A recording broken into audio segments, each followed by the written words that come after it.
Oh, you who believe, give charity for the pleasure of Allah, the pleasure of Allah.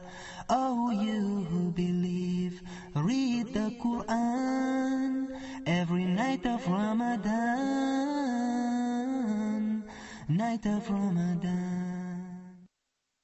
Ramadan Mubarak. You're watching Ramadan Reminders. I'm Yusuf Estes, and I wanted to remind myself, and all of us really, about this beautiful, beautiful month of Ramadan, how quickly it's passing by, and some of the things that we promised ourselves we were going to do, but for whatever reason we didn't do it. Well, it's not too late, is it? We can always try one more time. That's why we put up the website. You can go to RamadanReminders.com and then have our computer send you out messages and help you stay on track. And tell other people about it as well. Do you know that when we opened up the website on the first day of Ramadan, of course nobody could go to it before that because it wasn't working. We opened it up so it would start on the first day of Ramadan. By the fourth day of Ramadan, already it was in all the search engines on the planet. By the 15th day of Ramadan, it had already reached page 1 on the Google search engine, and today we're the number 1. So if you type in the word, if you went to a search engine, you type in the word Ramadan space reminders, guess who's first? Us! You and I were number 1.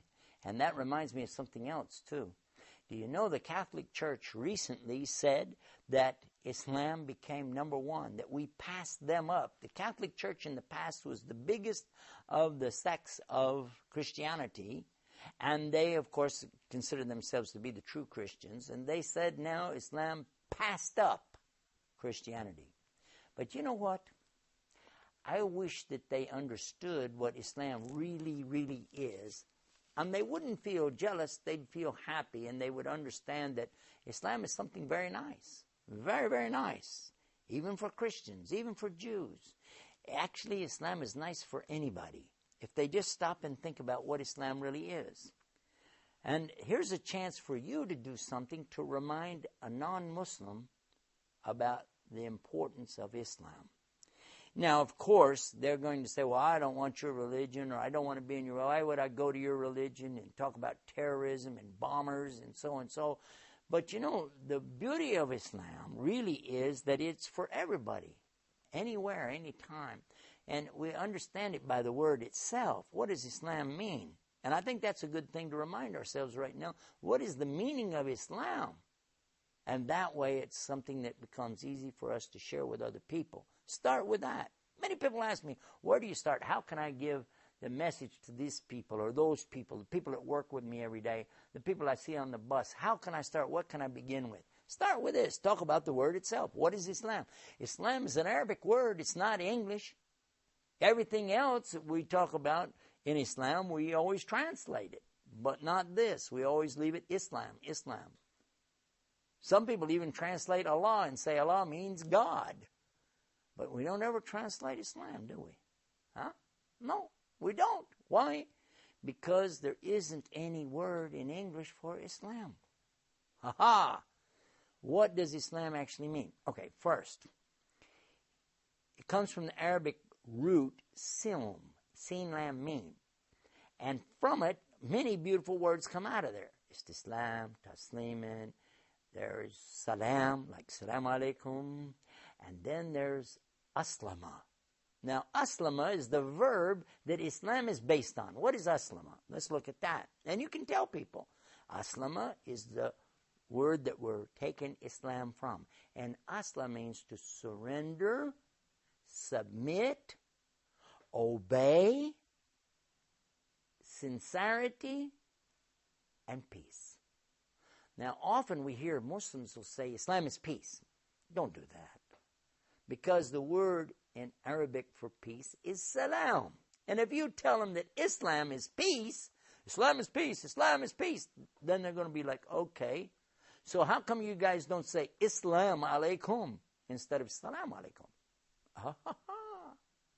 So be sure you understand there are 5 beautiful words. all in this word called aslama, which Islam is based on.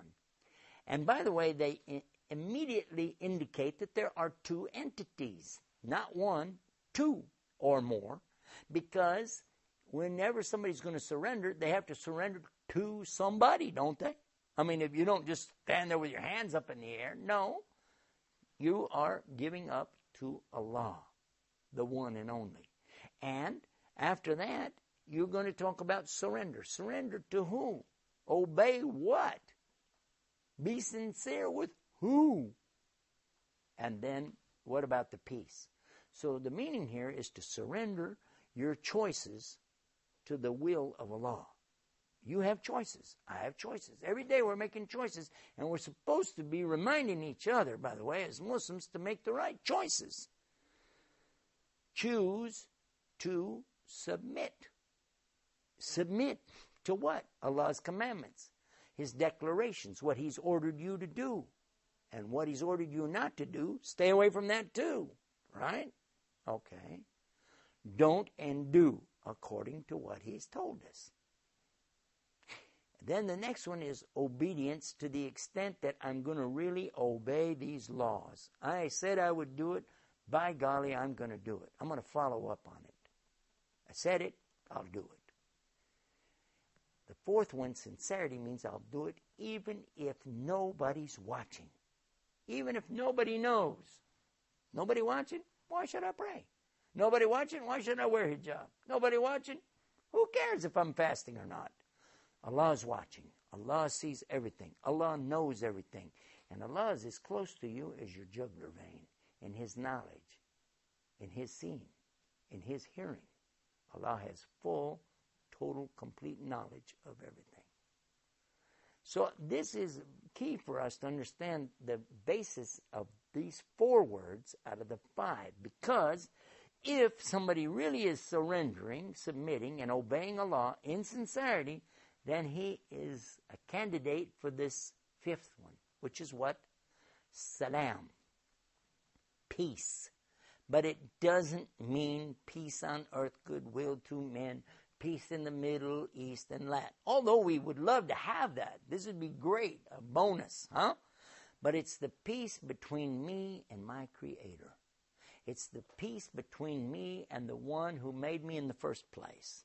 It's the peace that I feel no matter what happens to me today, because I realize that it's my Lord who has caused these things to take place.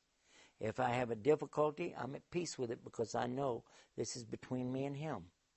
And if I'm happy with the things that are coming my way, still I'm at peace with Him about the whole thing, because all that I have in front of me, around me, is a result of what He's giving me.